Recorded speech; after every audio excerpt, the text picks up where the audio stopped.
Order! Order! You are an incorrigible delinquent at times. Behave yourself, man!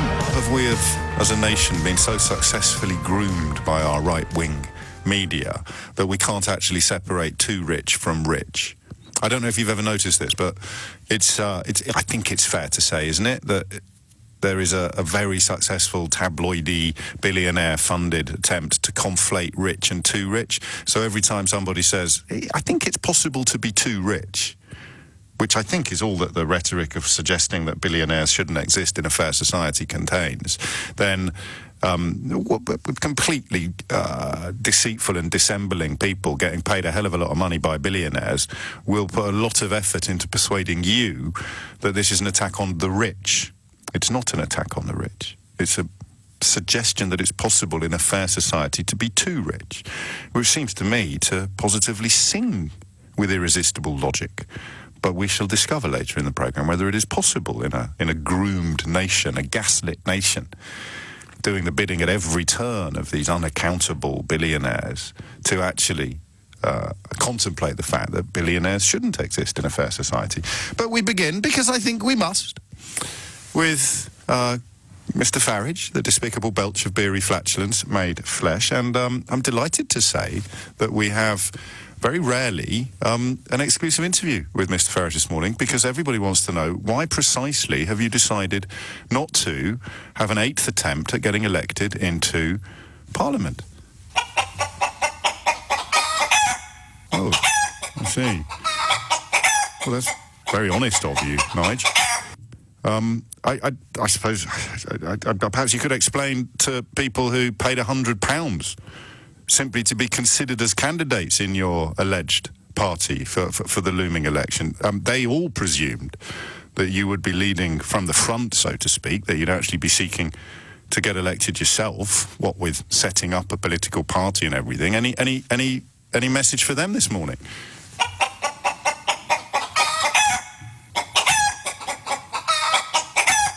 Well, say what you like about the man. He's very straight talking, isn't he? Very, very plain dealing. You always know where you stand with him. So that's my question for you this morning. Thank you, Nigel. That was very kind of you. We shall miss having you around these buildings for the coming weeks. Although the fumigators have done a magnificent job. So here's the question. What do you think he's up to? Straight up, straight down the line. I don't know. I mean, the man couldn't lie straight in bed. I think that goes without saying. If you can invent an assassination attempt in a context that your own children are likely to see, then there is no depth to which you will not plumb. Addressing the far-right, neo-Nazi-influenced AfD over in Germany, claiming that the likes of Marine Le Pen were somehow beneath contempt when it suited him politically, but hopping into metaphorical bed with her as soon as the opportunity allowed. You know exactly what the mettle of the man is, but you also know that if you are sold a pup, then there are 3 stages in that process. The first is denial. You refuse to admit that you were sold a pup because you trusted the salesman, right? He came around your house. He explained to you why you needed your guttering cleaning out, or why you needed that slate on your roof fixing. It was going to cost you thousands of pounds if it didn't happen. And then your son comes round, or your daughter comes round and says, oh, Mum, you've been ripped off. And you get cross with your son or your daughter, because who do they think they are, you know? I've been around the block a few times. I'm not the kind of person that gets taken for a mug like this. How much did you pay again, Dad? £5,000. Oh, Dad. You get cross with your son for pointing out the grift.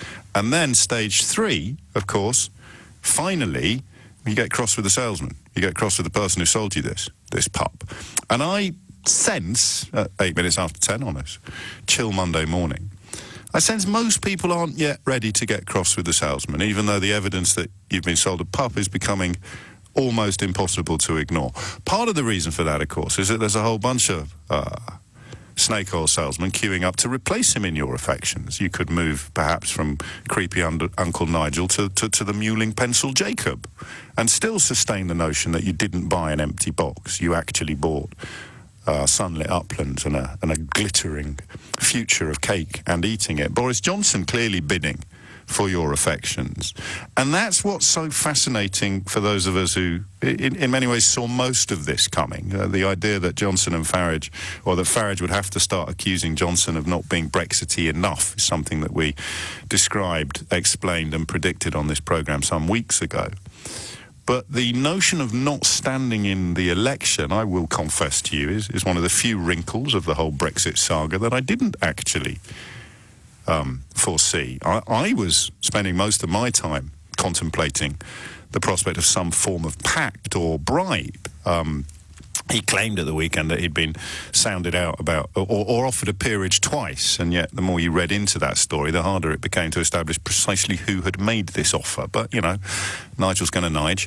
And that question of an ambassadorship, anything goes. Once Brexit has broken everything in British politics, because cheats prospered, and cheats are never supposed to prosper. We've all read the proverb. So once that simple objective fact became established, is you can have a Prime Minister who unlawfully closes Parliament, you can have a Prime Minister who's been recorded agreeing to help a friend get a journalist beaten up, you can have a Prime Minister who is still facing questions about his relationship with a young woman when he was Mayor of London, who received money from funds under the auspices of the Mayor of London. I mean, it's all gone now. We've waved goodbye to every semblance of integrity and decency, and you've got mewling pencils like Jacob Rees-Mogg touring studios pretending to somehow represent probity.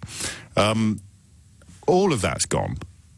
So I wouldn't have been amazed, and I still wouldn't, for the record, if there's another reverse ferret, another U-turn, another desperate attempt to sort of secure support. So they could still offer him something like ambassador to...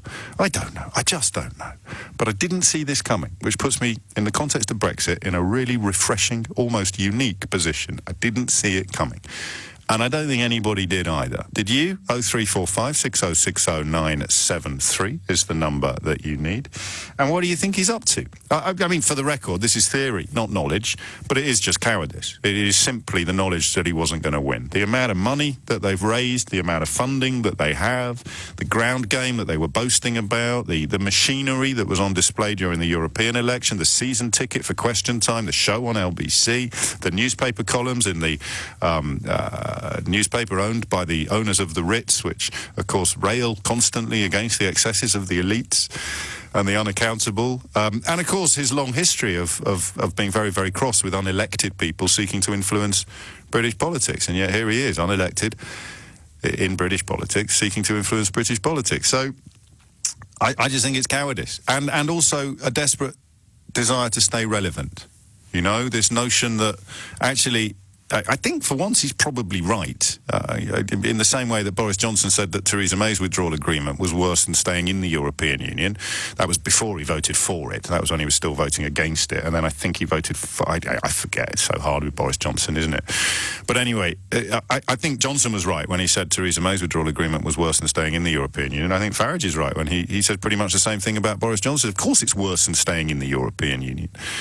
But the snake oil salesmen aren't supposed to start turning on the snake oil, for goodness sake, unless, of course, they were never in it for what could be loosely described as principled reasons, and they were only ever in it for what could be loosely described as personal reasons. So if you see Farage's entire career as a desperate attempt to become famous, relevant, rich, then this latest chapter perhaps makes a little bit more sense. If Boris Johnson wins an election, gets his withdrawal agreement through Parliament, essentially waves goodbye to the union with Northern Ireland. I don't know whether they'll have to rename the Conservative and Unionist Party, but we'll have a customs border in the Irish Sea. We on mainland Britain will be economically demonstrably worse off than we would have been staying, and we'll be able to hop over and check out the situation in Northern Ireland to make really helpful comparisons. People will still be claiming some sort of emotional victory. They may even still wang on about sovereignty or blue passports or fish or whatever it may be. All nonsense, all ridiculous, but that's what you do before you admit that you gave $5,000 to a fellow who knocked on your door and told you that your roof needed fixing. Before you admit that was a terrible mistake to make, you try to convince yourself, well, the roof needed fixing. You know, he was a stand-up guy. And then you end up realising, if you're Nigel Farage, that if this passes, I cease to matter in any way whatsoever. How can I continue to be the nation's dissembling heckler-in-chief if the thing I've been heckling about for my entire life, think about that for a minute, if the thing I've been heckling about for my entire life has happened, I've got two choices. Either I shut up, sit down and find a proper job, or I pretend that there's still something to heckle about. This is a man, remember, who was talking up the benefits and attractions of retaining a Norway or Switzerland-style relationship with the European Union. Talking it up, literally, on the record, on tape. Now claiming that all along he was clearly behind some sort of absolute cliff-top Brexit. Let's move to the economy. You criticised the Prime Minister for saying the following. This is what you said. The Prime Minister is saying we wouldn't be able to access the single market unless we accepted the free movement of people. Yeah. Let me tell you, that is completely and utterly untrue. But the Prime Minister is right. Of course, we still have access in the sense that in or out, we'd continue to trade with the EU. Good. Of course, we trade with the whole world. But he used the word access. But we would not be able to trade in the same terms as we have with the single market. Do you accept that? Right. What I object to in this debate is that quite deliberately, the Prime Minister and the Remain campaign, Lord Rose, well, he's disappeared, but the Remain campaign continually say that you cannot have access to the single market unless... Now, the truth is... I'm not saying that. Of course you would. What I'm trying to work out... I'm trying to work out what is the basis, do you think, if we left, what basis would we have access? Okay. For the viewers, can we just clear this up? The whole world has access to the single market, all right? So let's just get that straight. I'm trying to work out the basis. Now, the question is, on what basis do you have access? That's what I've been asking. Right, OK. Let's ask ourselves a bigger question. Why did we join the European project 40 years ago? I would just like an answer to the question I've asked. What basis? I'm going to explain it to you. We joined for tariff-free access to the European market in a world of high tariffs. We now live in a world of low tariffs.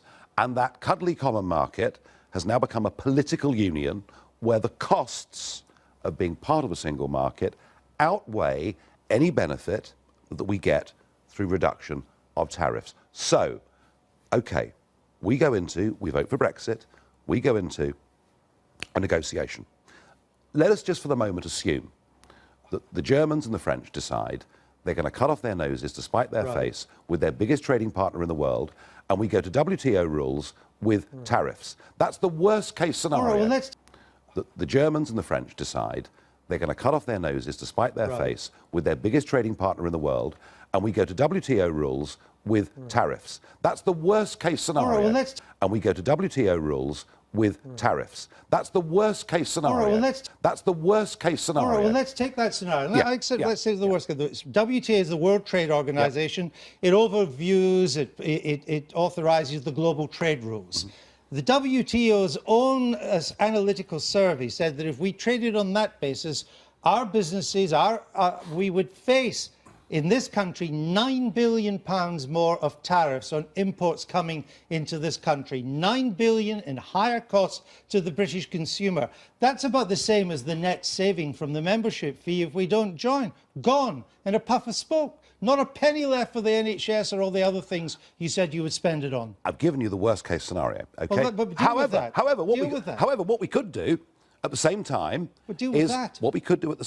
is take away the 10% tariff on every motor car made in Japan that is sold here. What we could do is take away the 17% tariff on shoes that are manufactured in Vietnam. You can't take away individual tariffs under WTO rules. Under what's called favourable, most mutually and favourable standards, you have to treat everybody the same. You couldn't do that. And our exports would face 5 billion tariffs in markets. Your own business in Britain says 7 billion. Lower profits, jobs lost. No, I don't accept that, because the worst case... What does the worst case scenario mean for that 12% of our economy? Let's just get some figures on this.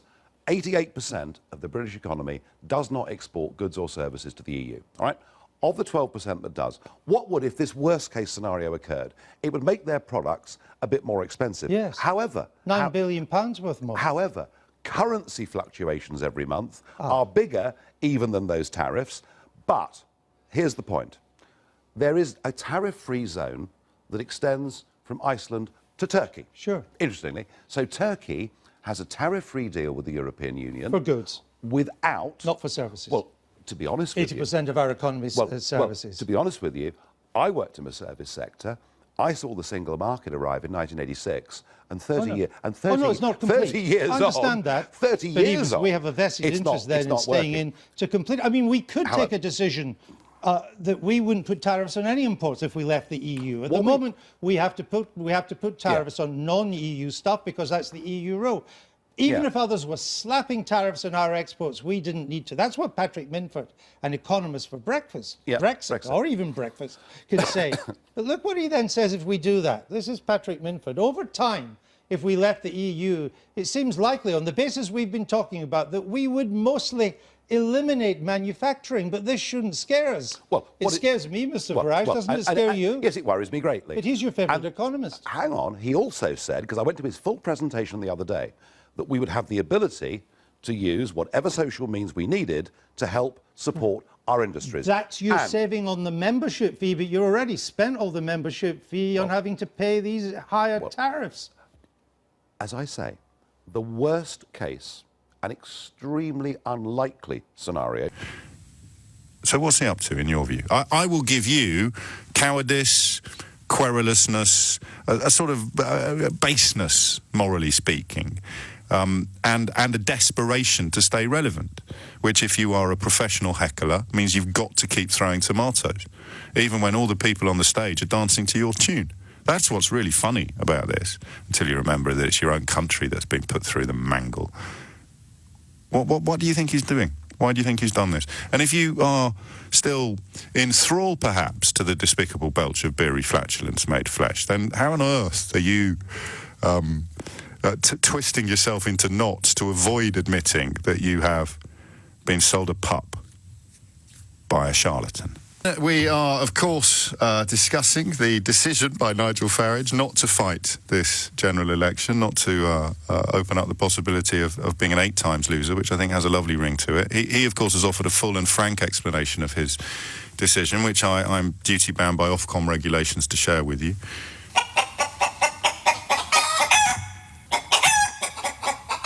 You, of course... Sorry, Nigel, for interrupting. I must stop talking over callers. You, of course, are more than welcome this morning to offer up an alternative analysis on 0345 6060973. Ash is in Milton Keynes to do precisely that. What have you got, Ash? Hi, mate. How are you? Nice to be on the radio today. Yeah, same here. Although it's probably more of a novelty for you than it is for me, but I concur completely. It is my first time, actually, because I don't ever call up. I like to listen and judge rather than call up often. But to be honest, at this point in time, I think with my friend pointed out a good reason that he's got no chance of standing, and I think for his reputation... No chance of winning. No chance of winning. Well, standing, yes. I mean, that must... I agree that I presume that's the conclusion that he's arrived at, but I don't have the evidence for that to be true. He came pretty close in Thanet last time. He did, but I just don't think that he's got any momentum anymore. And I know the Brexit Party has an 11% currently at the moment on polls, but that doesn't mean much. And I think there'll be a lot of spreaded votes across the country, but I think even if he did win, I think he'd have a very tough chance in actually carrying on being the anarchist that he is if he does become an MP and he can't have his radio show. He's not an anarchist. He's not an anarchist. He's desperate. He's desperate to be accepted by the establishment. When he wants. And he loves to stir the pot, and that's why everyone has to kind of hope that he just keeps it quiet at some point in time. But just bringing the topic about with Boris Johnson and being a partner and all this kind of stuff, it's more based around him trying to bring Boris down with him, or trying to tag himself along. But this is why the front of the Telegraph, I don't know if you've seen it, owned, of course, by the Barclay brothers, who also own the Ritz and pay people like Boris Johnson and Nigel Farage to rail against elites and unelected, unaccountable elites. But they've got this: Farage could ruin UK's hope of Brexit. Tory Eurosceptics accuse Brexit Party leader of setting out to create a hung parliament. Do you? I mean, we'll park the anarchist accusation for another day. Okay. But do you look at this man and see someone who spent his entire life wanging on Campaigning about the European Union and being a member of the European Parliament while having next to no understanding of what it can and can't do, but apparently dedicated to Brexit, whatever that means, and he would be prepared to scupper it if it kept his own grubby little features on the telly. I mean, would you really go that far? This is exactly why I would say this is the Joker in Batman, really. You don't really know what he's going to do next, and that's the most ridiculous suggestion, that he now wants to have some kind of an idea of him scuppering Brexit. It doesn't make any sense from where Nigel Farage... So, well, it does. It makes sense if he thinks it's the only way to stay relevant. Now, we've got a whole hour ahead of us, so there could be lots and lots of other answers to that question. But right now, cowardice, stroke, desperation, that's all I've got. Have you got anything to add to that? No, I don't think so. All but right. I also think it's kind of yeah, you're right. I say he wants to stay relevant, he has to stay relevant. But to be honest, he's made a big enough name that he could just put drivers out of the EU and still have a name there as Nigel Farage. And to be fair... Well, that's the bit I don't get. Why wouldn't he just sit back and claim the credit for it, whether he deserved it or not? I mean, that would strike me as a very Faragey thing to do, claim all the credit for it, while everyone else sort of does the hard work, or possibly takes responsibility. The problem with that is, unless he's been clever for once, and actually he does now, deep down, know it's all going to go horribly wrong, and he's trying to absolve himself of responsibility for that for the future. I don't know. We're thinking out loud. A couple of phone lines free. Or rather, you can have Ash's as he vacates it. Lovely debut, Ash. My apologies to Sarah. She writes, please stop playing the chicken noise. It's sending my dogs bonkers every time you play it. I shall have to take that on consideration, Sarah. It's not actually a chicken noise. It is the chief executive of the Brexit Party Limited explaining why he won't be running in the forthcoming election. 10:24 is the time. Lee is in Cheltenham. Lee, what do you reckon? Hello, James. Hello, Lee. I think he's terrified that he might actually win a seat. Oh, go on. I think he's specialised in shouting from the sideline. Obviously, he was an MEP. Still is. But, the general population still is an really MEP. understand. Sorry? He still is an MEP. Yeah, but the general population don't really understand what that means, and he simultaneously will say he hasn't got any power within that role, but equally the EU have got all the power over us. Yes. And he specialises from shouting from the sidelines. I mean, I'm probably going to argue with everyone today, so don't take it personally. It's what I do. But surely, this would have been the 8th time he tried to get in. The argument that he didn't want to win, at what point did that become true? Did he want to win at the previous 7, or was he embarked upon some incredibly sophisticated mind game beyond the ken of the likes of me? I guess the difference this time is also Brexit is pivotal on this, which I also don't think he actually wants to win. Why not? He doesn't want to be accountable for anything. He's made a career out of heckling, just shouting from the sideline, and has never had to be accountable for anything. That's a bit unfair. He's also done quite a lot of lying. Yes, that's true. But, it's like you say, as soon as you write it down, it falls apart. As soon as he's accountable for something and has to actually deliver something, that's when he's... But even then, electorally, refusing to write it down, pretending that the unicorns could still arrive, describing an act of absolute insanity as a, quote, clean break Brexit, end quotes.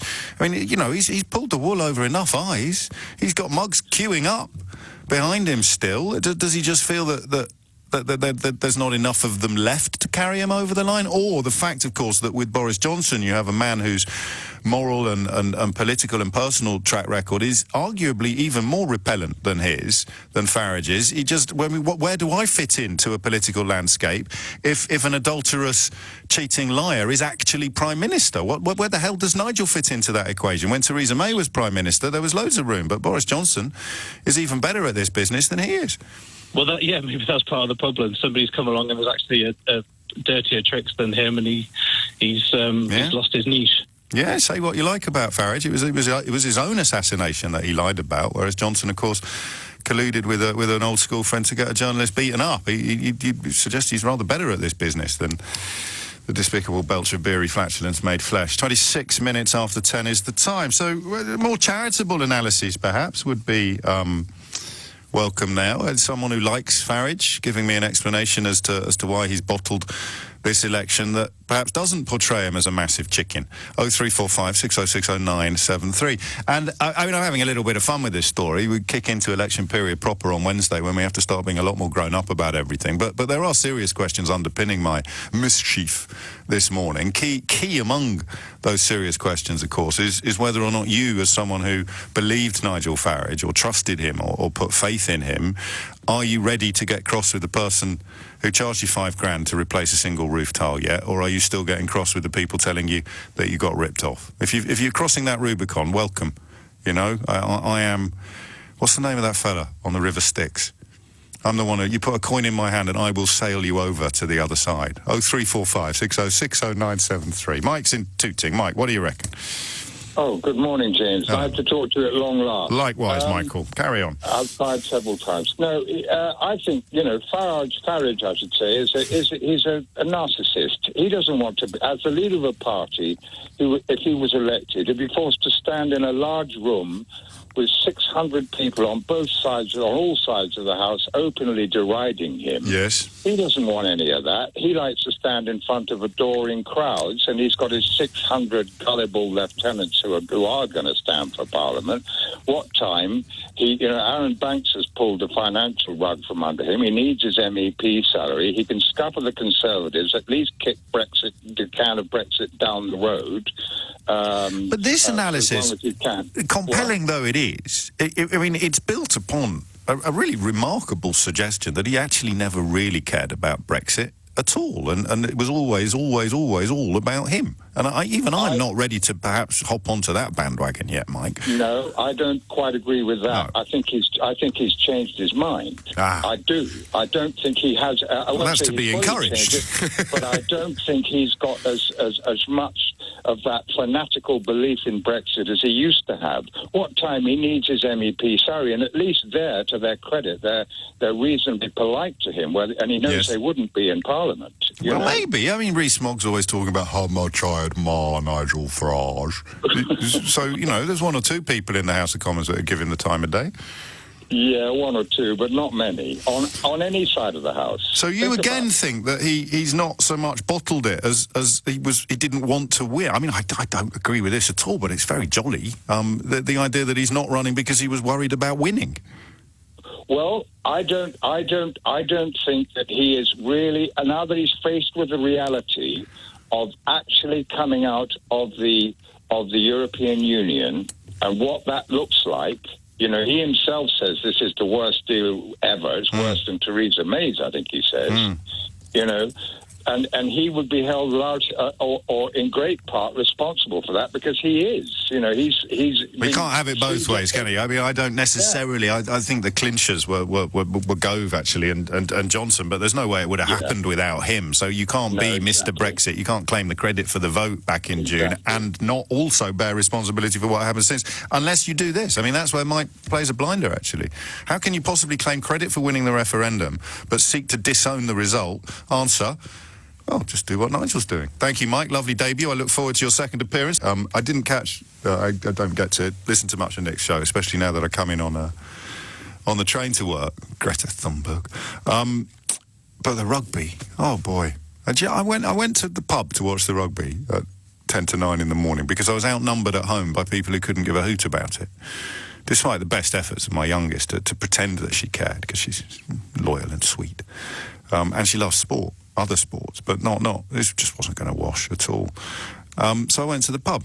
So I was outnumbered at home by people who didn't care about the rugby. So I went to the pub on Saturday morning, which is not a phrase I've ever said before, I don't think. And then I was outnumbered by South Africans. I believe that is what they call out of the frying pan into the fire.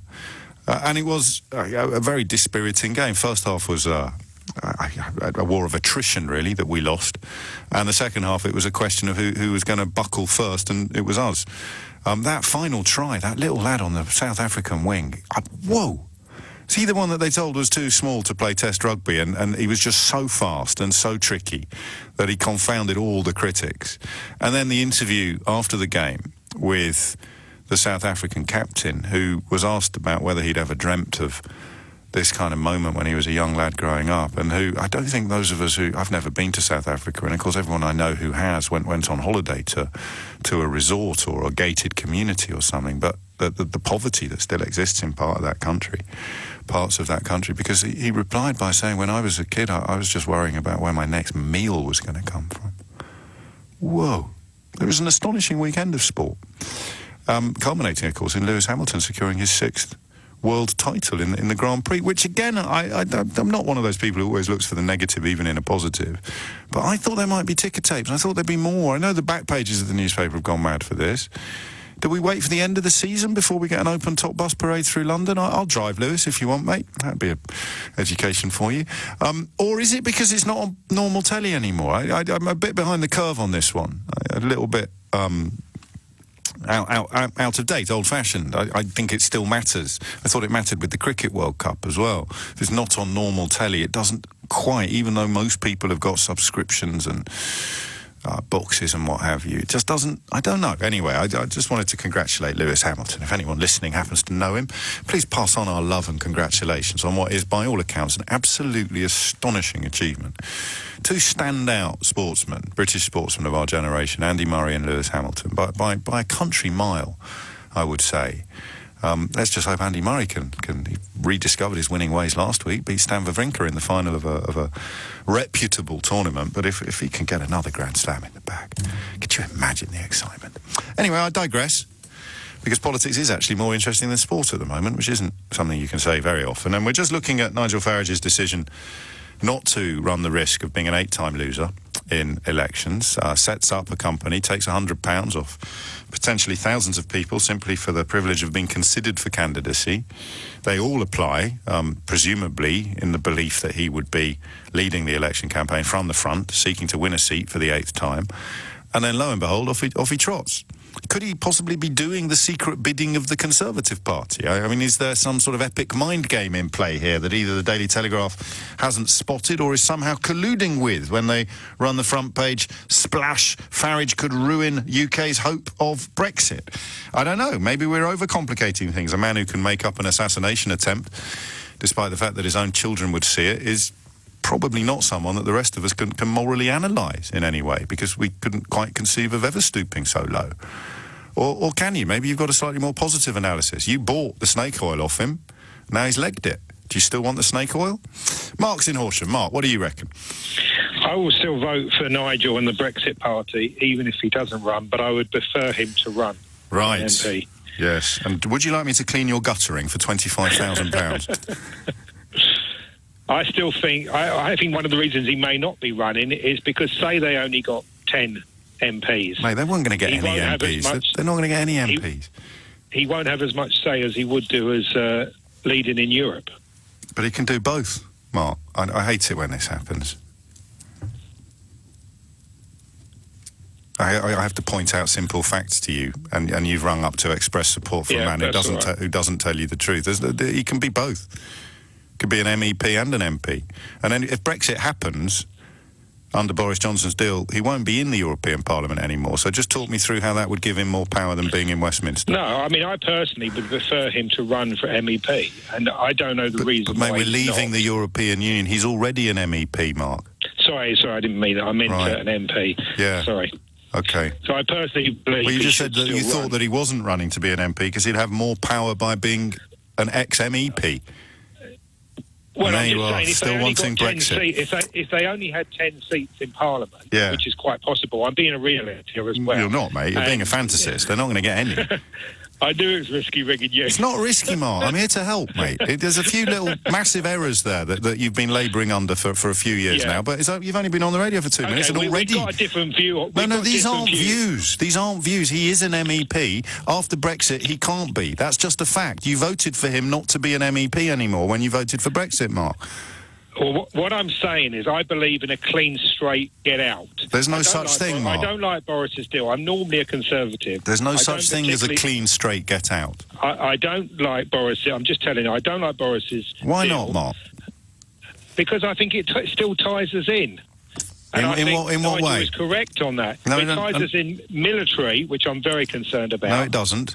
It does. It will tie us in for a certain amount of time, and we've got to get out. We are responsible for so many millions. Let's just pause there, because I'm like Nigel. I respect you enough to actually display interest in the words that you say. So when you say it will tie us in for a certain amount of time, can you tell me precisely what you mean by that? Well, from what I'm aware of, yes, and you might know more than I do. Well, no, I can't, because you know that it will tie us in for a certain amount of time. So I'd like to know, what will it tie us into, and what is the certain amount of time? It's probably at least 2 years. What do you mean it's probably at least 2 years? That sounds like you've got no idea. No, I've heard different things. So we'll be tied in to the military side of things for at least 2 years. Yeah, and there's decisions that we've tied in a while ago into the EU. For example? Where if we wanted to... OK, for instance, let's pick on a country like Israel, for instance. Pardon? We've always been friends with them. I'm just picking on a general country, which is an easy one to pick on. Right. If we, for any reason, they were under a major attack and we wanted to defend them... Yes. You know, and the rest of Europe would say no... Yes. We would have problems in doing that. You mean like Iraq, when France was passionately opposed to it and we piled in with George W. Bush? Yeah, while we were members of the European Union. No, you mean like that? That was a different treaty then. We signed more of our rights away since then. But we didn't, Mark. You see, you've read this on Facebook and it's not true. And yet here you are still claiming to be did you call yourself a Brexiteer when you rang in? Yes, I did call myself a Brexiteer. And here you are live on the radio saying stuff that's not true, and yet you still think that you cast your vote correctly. It's built on nonsense, my friend. And guess who fed you that nonsense?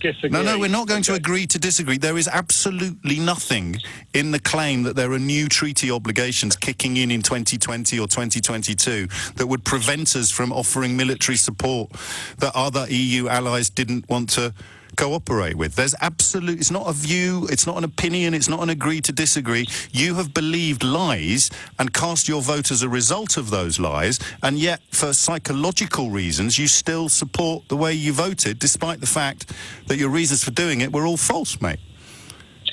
Okay, if you take the interview with Nigel on Sunday morning in the Andrew Marr show, if you take that for instance, Nigel made it quite clear what was going on. Did he? What? And Andrew normally tears people down quite really, but he said, you know, he let him carry on. Yeah, so what is going on then, Mark? Well, he let him say about what we're getting when we're going out. It says BBC, which is more left-wing. Well, how is the BBC left-wing when Farage has been on Question Time more than anybody else on the planet? On the whole, if you look at Question Time, again, sidetracked onto this. Well, no, if I was you, I'd welcome the sidetrack, because I want to go back to this treaty that would prevent us from cooperating militarily with allies if our European Union partners didn't want us to. Where did you learn that? I learned that listening by Nigel Farage in different places I've listened to. Okay, I haven't got them at my fingertips. But you should have before you ring national radio, let alone cast a vote, cast an actual vote, exercise your pure democratic right, and it turns out that you did it on a lie. And yet you're cross with the person who's pointing out the lie. You're not cross with the liar, Mark. How long will it take you to cross that river, do you think? I'll give you this one. Okay, next time I ring you up when I'm at home and I've got all the information. No. You've now got all the information, Mark, because I've given it to you because I respect you. Okay, but we will disagree on it. No, we can't disagree on it because I've given you all the information. There is no opinion here unless you can provide me with a scintilla of evidence that continuing European Union membership would prevent us from undertaking a military campaign akin to the one in Iraq, which many of our European partners didn't endorse or join in. We have signed up to stuff since we have not, you see. In the last 6 months. Yes, but here's me getting paid to do this, telling you that we haven't. And here's you not knowing where it's come from or who said it or which bit of Facebook you got it from, saying that we have. So who do you think's right? Okay, I'll give you this one. No. because I don't want you to give me anything, Mark. I'm giving you this one. I'm giving you the knowledge now to form an opinion based on facts rather than lies and feelings. And the only opinion you can form based on facts is that the people who told you this nonsense about treaties and armies lied to you. So why would you still trust them or want them to be in Parliament? Oh, right. Okay, I will try and find out the information and I will come back to you. Doesn't really work like that, mate, but I would love... Well, I'm sorry, No, we've got your number. What day should we ring you tomorrow? No, I work as a coach driver, so it doesn't work like that. All right, well, when's your next rest stop? I need time to get the information for you. Okay, well, we'll check in with you in a couple of days then. Okay, no problem. All right, and if it turns out you've been conned, who are you going to get cross with, me or Nigel? We'll wait and see. No, answer the question. No, of course you don't believe you've been conned. That's why you're having this meltdown on the radio and talking about driving coaches. I'm not going to melt down. So when it turns out you've been conned, who are you going to get cross with, me or the person who conned you? There is other issues. Well, we can talk about them if you want. We can talk about the other issues if you want. I'm just about to go into work. Of course you are. Unfortunately, I've got to work. No, I am. All right, mate. Trust me. No, I do trust you, Mark. That's the whole point. Yeah. I trust you to be intelligent enough to realise the difference between facts and lies. And you're very close. I can feel it. Have a great day. All the best. Cheers. Right, there you go. A Nigel Farage fan there. It's 10:47. The question is, what do you think he's up to?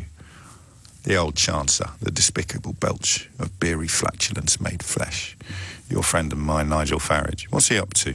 Earthly. Crikey. I don't know why. It's a curse. You could call it the curse of compassion, if you like. But I feel sorry for the people that he's mugged. I really do. Genuinely, you could tell in the last call, this idea that there are views and opinions that contradict facts and knowledge is simply not true. So why do you think he's running away? 0345 6060 973.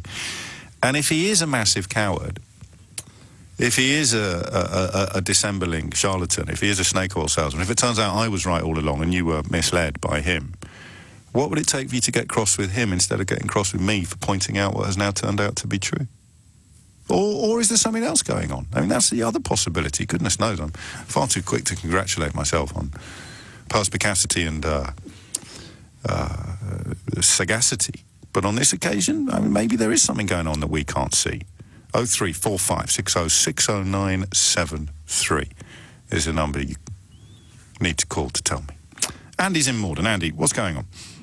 Yes, hello. Good morning, James. Hello, mate. I wonder if that insufferable windbag has realised that he's the only person who can ever get anything across with regard to the Brexit Party. He's got 645 potential candidates. Have you forgotten about Anne Widdecombe? Well, she's an MEP. Yeah, so is he. But is she standing? Oh, I see. I don't know. Someone sent me a bit of gubbins that suggest you can't be an MEP and an MP. There'd have to be an interregnum. But if Brexit happens, then they stop being MEP. So the idea of becoming an MP post-Brexit should be quite attractive. But you think he's the only ringmaster, if you like? Yeah, I suspect he's the only one that will ever be able to drive their message over. Because you look at all the other political parties, they've all got reasonably well-known people that are on the front bench who you can sort of identify. Each and every one of them, whether it's the SNP or the Liberals or Labour or whatever. Yes.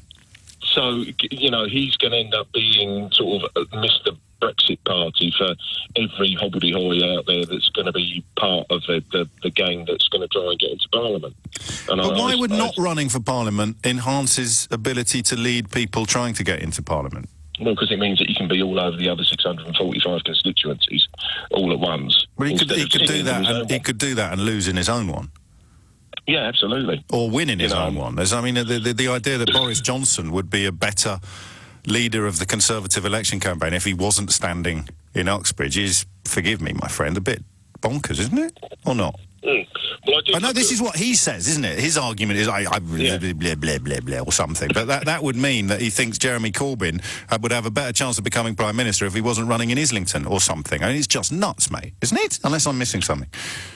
Well, I did look at the constituency that was the most Leave, and it was somewhere over in the east of England. Oh, yeah. And I thought, that's going to be a fair bet that Farage is going to be standing well, there. Of course.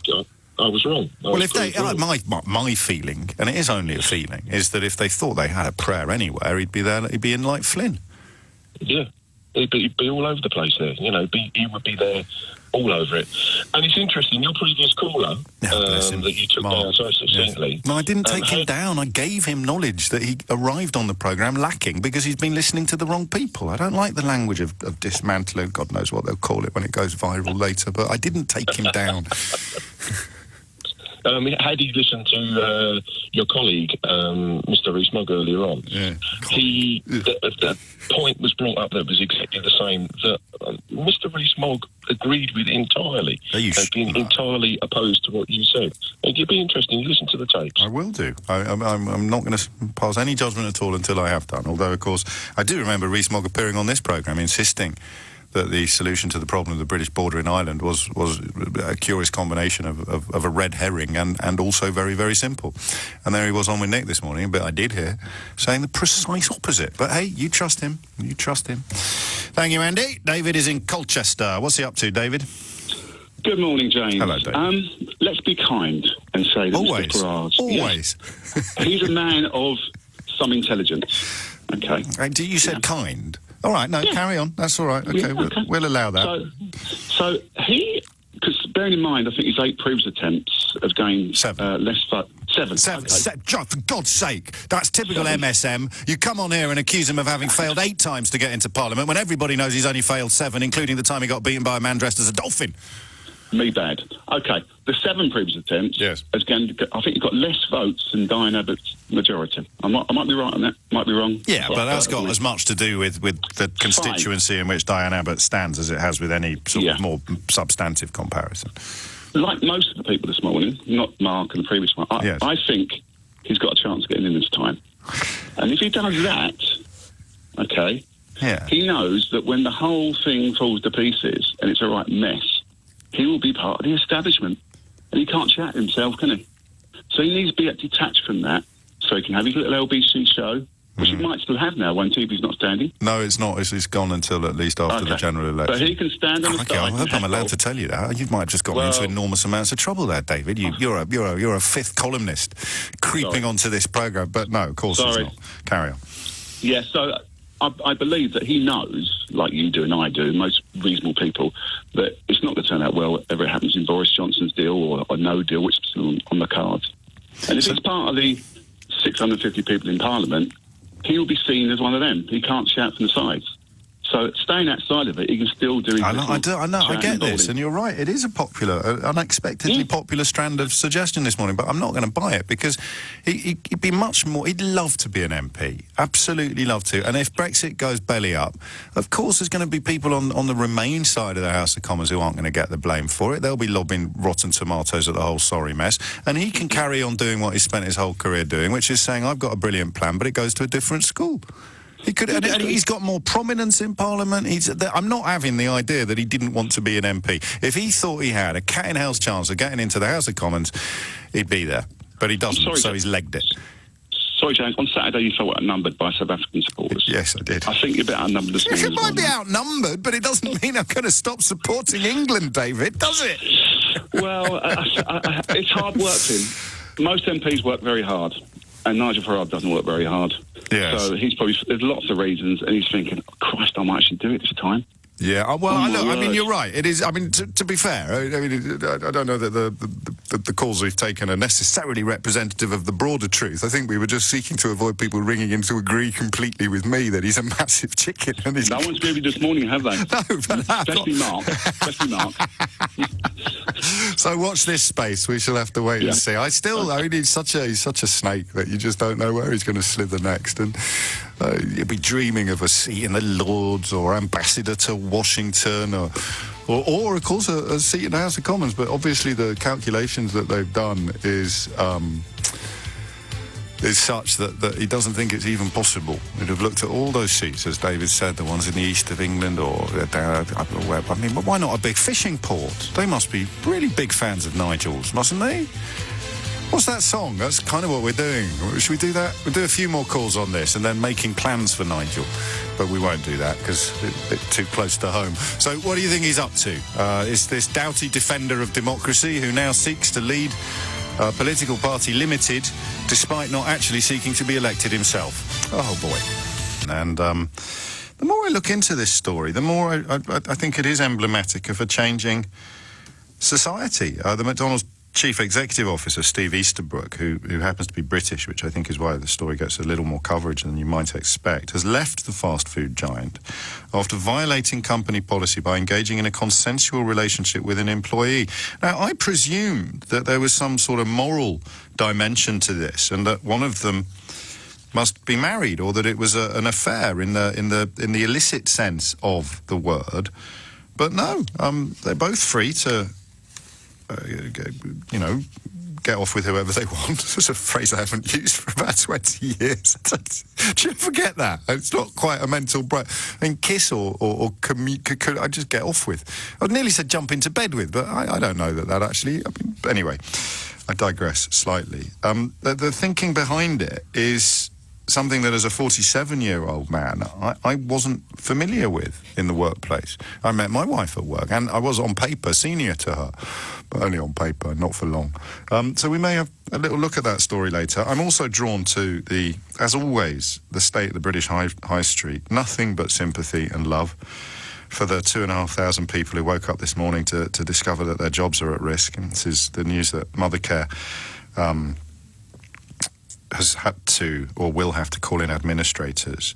79 stores not capable of returning to a level of structural profitability and returns that are sustainable for the group. Now, it's a while since I was in Mothercare. On a regular basis, you pop in every now and then to get a present or something like that. It breaks my heart to say this, but I'm not surprised. I should keep a list of things as I edge ever closer to 50. I should keep a list of things that I might need to admit are just signs of me getting old rather than actual proper insights. But I spent a lot of time in retail, admittedly a while ago, but still, I'm not coming at it from a completely cold perspective or completely anachronistic. I think, I'm going to say it, and you're just going to think I'm old. But customer service, it's a thing of the past. You just don't get the respect that is not in my day. That's what I need, isn't it? A not in my day list. Should we start keeping a list of not in my day stuff, and then we can properly examine them? It's a great beauty of having a phone-in show every morning, is you can give me a kicking if I deserve one, metaphorically speaking. Is this just me going not in my day, or does the standard of service in shop... all right, we might go on to that story a little later in the programme, but I want a couple more theories first on what creepy Uncle Nigel is actually up to with this latest decision to prove the power of democracy and how important it is for elected politicians to make our decisions in this country by not seeking to become an elected politician and ducking out of democracy. Astonishing. Sarah, put the dogs in the porch and shut the door, all right? Sarah, put the dogs in the porch and shut the door, because we're going to cross live now to Nigel Farage for the definitive explanation of why he is not having an 8th attempt at getting into the House of Commons. Over to you, Nigel.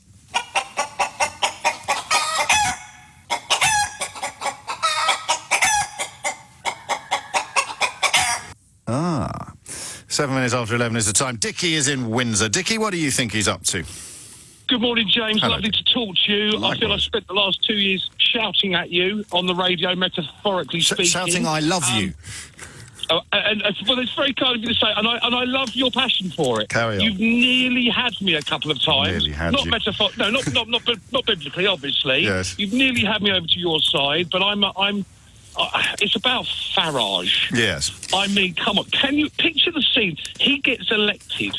Yes. So on a Friday when he's running his surgery, can you picture the scene? Beryl, 84, going in to see her local MPs, complain about the plumbing in her rented accommodation. He's not interested in that. No, but there's plenty of parliamentarians. No, I know that, and you know that, so I'm not quite sure what it is we disagree on. But there are plenty of. I am a Brexiteer, No, but I'm one of those lefty Brexiteers, which I know are very unpopular in my own party. Yes. Well, listen, I've done my bit today for the terminally deluded, so we'll let that one pass. No. Yes. No, hang on. No, you've told me what you think. There are loads of people in Parliament that don't commit as much as they could. In fact, some people on your side of politics, I think Tam Dael famously didn't think that was part of his responsibilities. He prioritised parliamentary politics way over constituency politics, and all of these claims. No, it isn't. I mean, he did all of these claims. I might have got the wrong hardcore left-wing Labour legend, but forgive me, there definitely was one. Calm down. Don't be like that. You sound in such a good mood today. I'm in a great mood. Don't stop being weird. So here's the thing: why did he try to get into Parliament 7 times if he secretly never wanted to?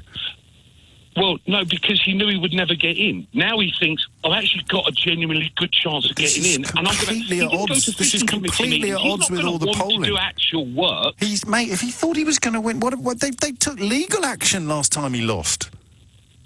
Yeah, but what do you mean? That's a zinger. That there's a weight behind him that he's actually thinking, but what have I done here? No, but stop putting through people arguing that he doesn't want to, that he secretly wants to, he was worried about winning. He's just bonkers.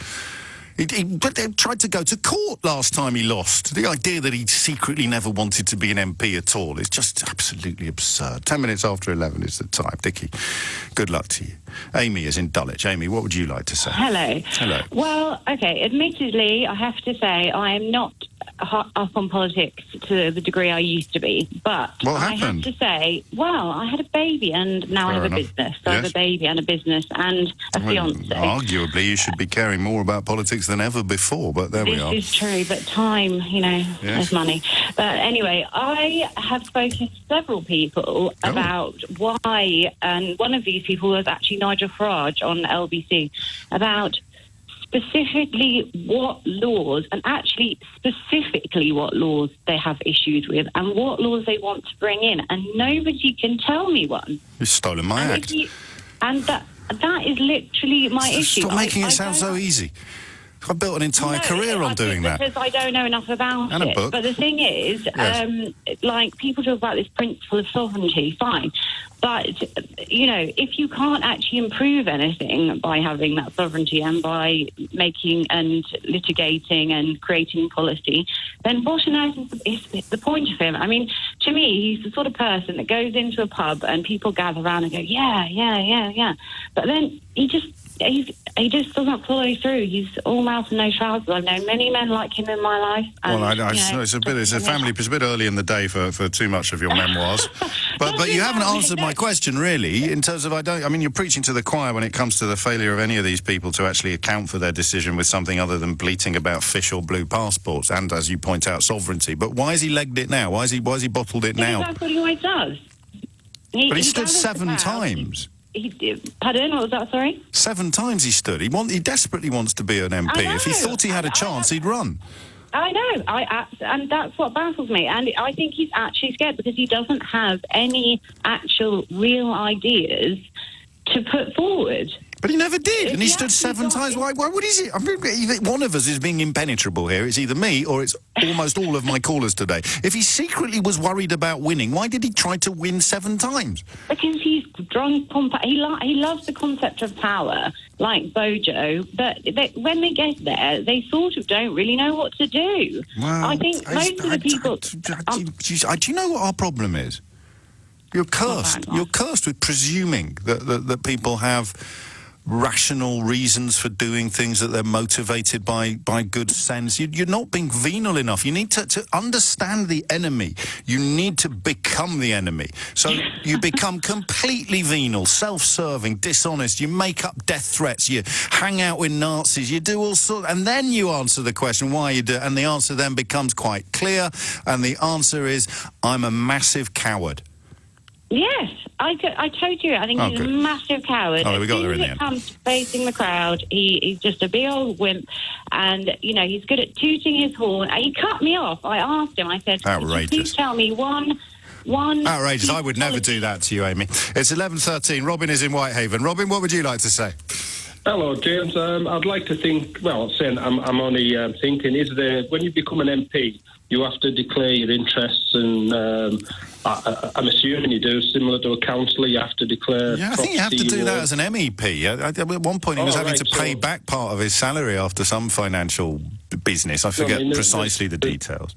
Honestly, maybe you heard that the guy who was dressed as a dolphin standing against, so, you know, maybe he's swimming scared. But what I do think as well, James, I think this could be a big con where Nigel's doesn't agree with Boris's deal, and all of a sudden he's going to come out and realise that it's a deal that he could stomach. I'd be surprised. I mean, you can't rule anything out when truth and facts and evidence have no or very little role in any of the thought processes. But he's going to be unveiling 600 candidates later today to fight against the Conservatives.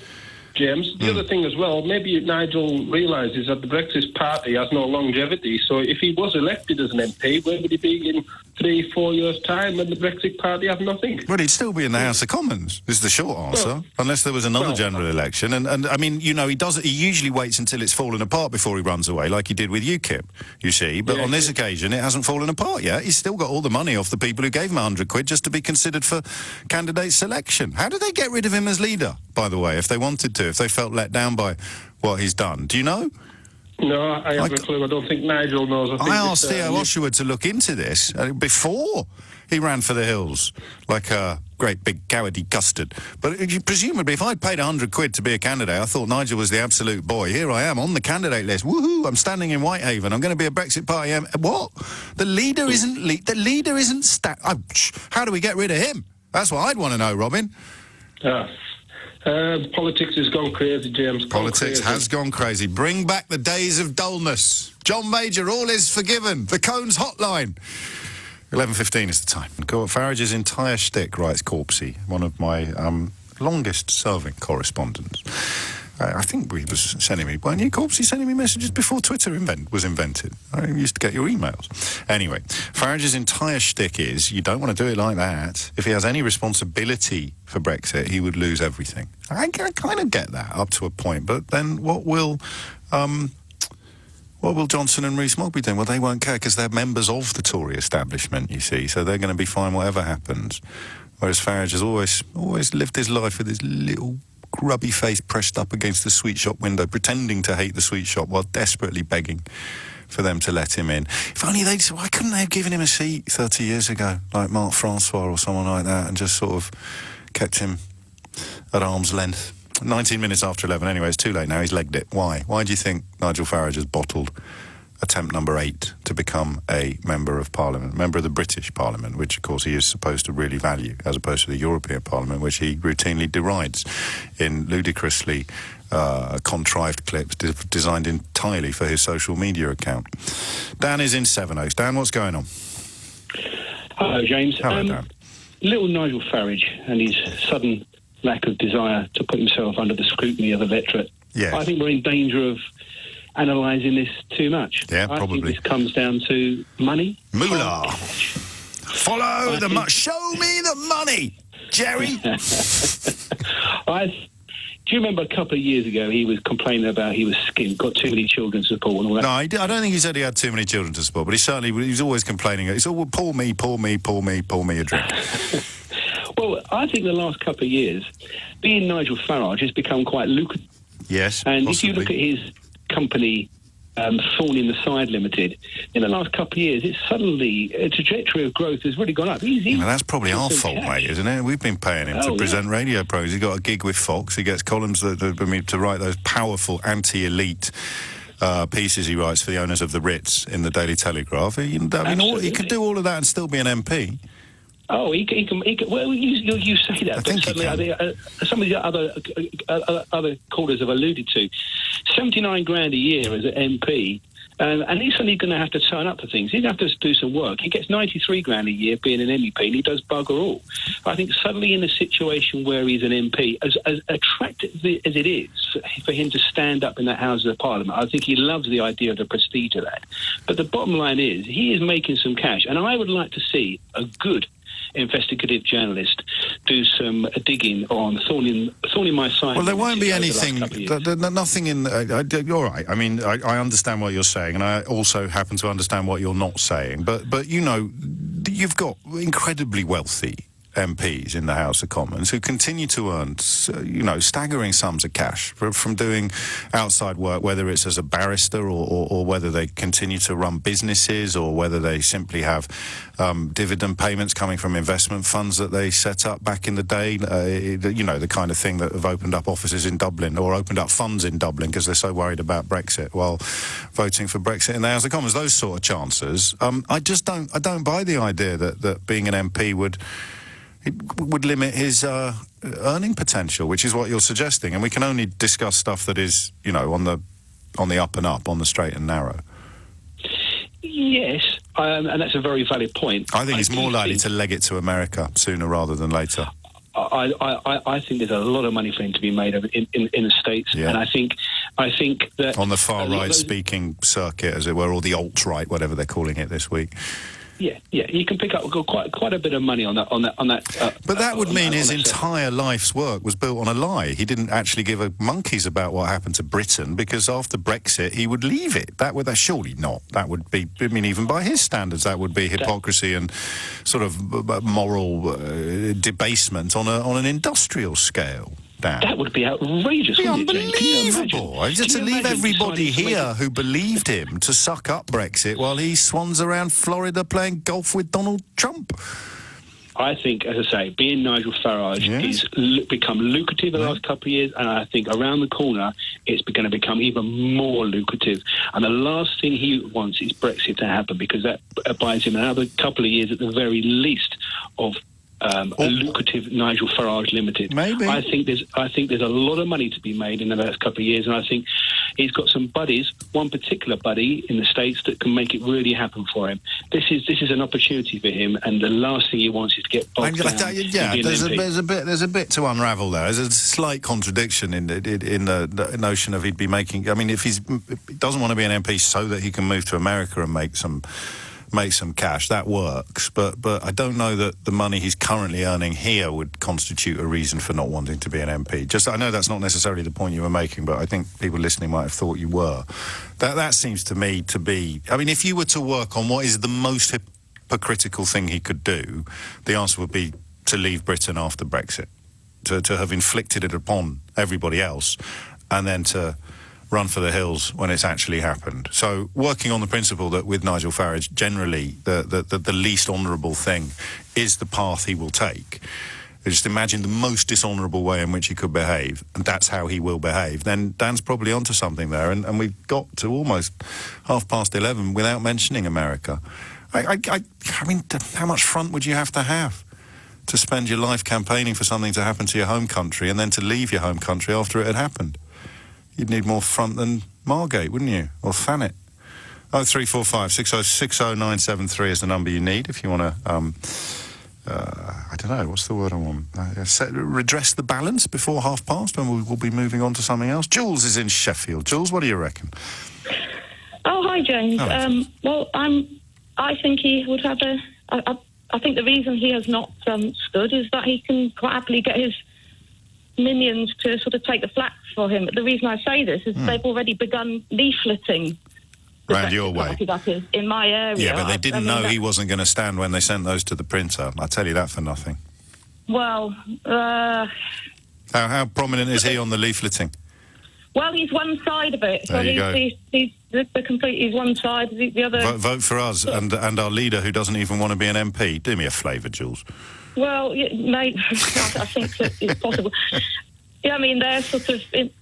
this is a constituency in Sheffield, which is a very poor constituency, and lowest 10% multiple indices of deprivation, very poor. Really? So it's a potential Brexit area, but the leafleting is sort of pushing things like, well, we intend to abolish inheritance tax. Right. You know, but the thing is, the average house price in this area is 121,000, according to Sheffield City Council. Yeah. And obviously, inheritance tax doesn't even kick in until 325,000. But people don't know that. This is the great triumph of right-wing politics, isn't it? This is why I think that this sort of approach has might have some mileage, but you're not answering the question of why he's legged it. I'm not having the idea that he's legged it because he was frightened of winning. I think that he can get what he wants by having minions minions do it for him. He'll still be in the limelight. You know, he's on the back of this leaflet here. Yeah, I presume he will, but if I had to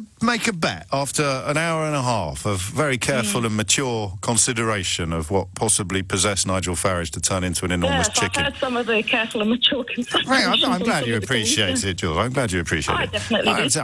If I had to put a few shillings on one particular, I would probably put money on emigrating, getting out of this country and trying to make a few quid on that toxic speaker circuit where you Well, does he even need to make the money? No, he's the son of a stockbroker. He was put through Dulwich College. I don't really understand why he would I went to public school, and my late father didn't leave me much. So it isn't just going to a posh school. Sometimes is a mark of how much money your parents were prepared to spend on your education. I don't know anything about his background, but I know he's not rich by the standards of the people that he is regularly found to be admiring. You know, he's one of those people who's set up people. Yeah, he set up his people. You saw him in that golden lift. He looked like a dog with two appendages in that golden lift. He fetishises wealth, but he doesn't have any.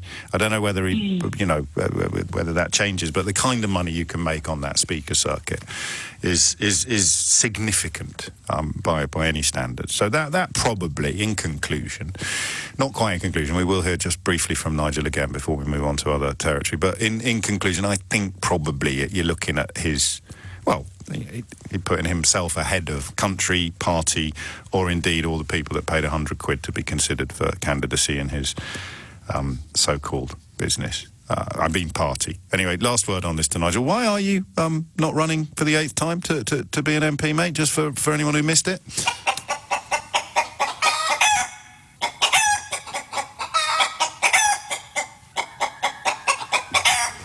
Now, on tomorrow's programme, we never do this. Very rarely think 5 minutes ahead, let alone 24 hours. But we'll be returning to an interview Boris Johnson gave yesterday when he revealed that he can't tell an interviewer the naughtiest thing he'd ever done. You'll remember that for Theresa May, it was, well, hang on, you hear it for yourself. I would improvise an answer, which I have not cleared with my handlers. And I would bitterly regret it. Is it naughtier than running through a field of wheat? I'm not going to make any comment about. I'm not going to extemporize some answer about the naughtiest thing I've ever done. But I wouldn't. By the way, I think running through a field of wheat. No, I'm not going to be critical of Theresa. Go on. What were you going to say? I know we're in election mode, but go for it. I'll tell you what. So if I make you this promise. If I can think of some answer about the naughtiest thing I've ever done that is both interesting and not terminally politically damaging, I will try and provide it for you the next time we meet. So, in order to help him, tomorrow we will run through the things we do know about and then take votes on which we think is the naughtiest thing Boris Johnson has ever done. And naughty, of course, is a relatively innocuous word to describe some of the things that he has left his fingerprints all over. But I'm worried I might miss something. So if you want to get in touch, you can email james@lbc.co.uk. I don't check my emails very often, but I will on this occasion with things, genuinely, to nominate Boris Johnson, things off Boris Johnson's record that could qualify as the naughtiest thing he'd ever done. And then we'll do a vote and we'll send the results to Downing Street.